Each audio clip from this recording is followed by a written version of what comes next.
3 মাহত সম্পূৰ্ণ কৰা হ'ল 9,15,000 শুনানি। পৰীক্ষা কৰা হ'ল 1 কোটি মানুহৰ বংশবৃক্ষ। 30 জুনত সম্পূৰ্ণ খচৰা প্ৰকাশৰ বাবে সাজু হৈছে NRC কৰ্তৃপক্ষ। মুখ্য সমন্বয়ক প্ৰতীক হাজেলাৰ ঘোষণা।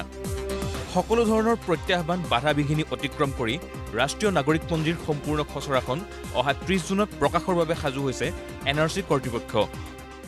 যিমানখিনি আমাৰ মেজৰ কাম আছিলে য'ত আমাৰ ৰাইজৰ লগত এংগেজমেণ্ট আছিলে, ৰাইজৰ লগত আমি তেওঁলোকৰ কথা শুনা, তেওঁলোকৰ পক্ষ শুনা, এইবোৰ কাম আমাৰ হৈ গ'ল।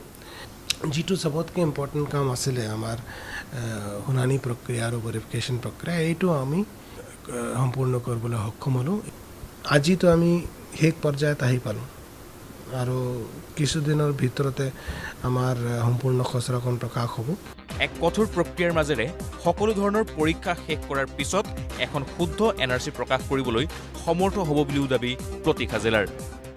যে প্ৰক্ৰিয়া ইমান ষ্ট্ৰং আৰু ইমান আমি ৰাইজক ইনভলভ কৰি গোটেই ভেৰিফিকেশ্যন প্ৰক্ৰিয়াটো কৰিছোঁ যে আমি কনফিডেণ্টলি ক'ব পাৰোঁ যে এটা নিখুঁত আৰু একিউৰেট NRC আমি প্ৰস্তুত কৰিবলৈ সক্ষম হ'ম আৰু য'ত কোনো প্ৰকৃত ভাৰতীয় নাগৰিক বাদ পৰি নাযাব আৰু কিন্তু কোনো ইনএলিজিবল মানুহ তাত সোমাবই চান্স নাপাব। বিগত সময়ছোৱাত এখন শুদ্ধ NRC প্ৰস্তুত কৰাৰ ক্ষেত্ৰত সন্মুখীন হোৱা প্ৰত্যাহ্বানৰ তালিকা এখনো দিলে NRCৰ মুখ্য সমন্বয়কগৰাকীয়ে। এইটো এটা শুনানি প্ৰক্ৰিয়া যিটো য'ত এজন মানুহ দেউতা দেখুৱাই যিমান মানুহ এপ্লাই কৰিছে গোটেই অসমত চবক আমি এটা ঠাইত মাতাই আনি তেওঁলোকৰ সোধ-পোছ কৰিছোঁ যাতে তেওঁলোকৰ বংশবৃক্ষত যিটো অমিল দেখা গৈছিল এইটো আমি চাব পাৰোঁ যে কোন মানুহ আচল ডিচেণ্ডেণ্ট আৰু কোন মানুহ ভুলকৈ এই মানুহজনক দেউতা দেখুৱাইছে।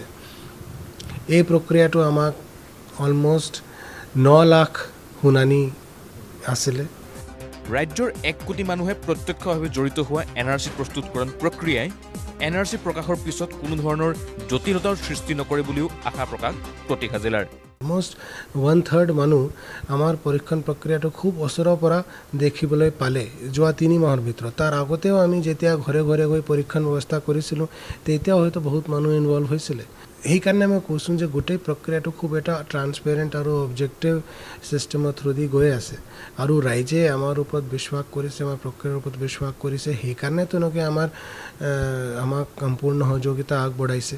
NRC প্ৰস্তুতকৰণৰ ক্ষেত্ৰত 2014 আৰু 16 চনৰ ভোটাৰ তালিকাক ভিত্তি হিচাপে ল'বলৈ কংগ্ৰেছ দলে কৰাৰ দাবীক নস্যাৎ কৰিলে প্ৰতীক হাজেলাই। আমি চিটিজেনশ্বিপ এক্ট আৰু চিটিজেনশ্বিপ ৰুলছৰ ওপৰত কাম কৰি আছোঁ আৰু তাত ক্লিয়াৰলি লিখা আছে যে ভোটাৰ ৰোল 71 চনলৈকে যিটো ভোটাৰ ৰোল আছে তাৰ যিসকলৰ নাম আছে তেওঁলোকৰ নামটোৱে NRCত অন্তৰ্ভুক্ত কৰা যাব নে 1951 NRC আৰু তাৰ ওপৰত কিছুমান ডকুমেণ্ট আছে মাটি কাগজে হওক নে বৰ্ডৰ চাৰ্টিফিকেটে হওক নে ইউনিভাৰ্চিটি চাৰ্টিফিকেটে হওক, কিন্তু এই গোটেইবোৰ ডকুমেণ্ট 71 চনৰ আগত হ'ব লাগিব। 24 মাৰ্চ মাজনিশা 1971 তাৰ আগত হ'ব লাগিব। গতিকে 71ৰ পাছত কোনো ডেটৰতো প্ৰশ্নই নুঠে।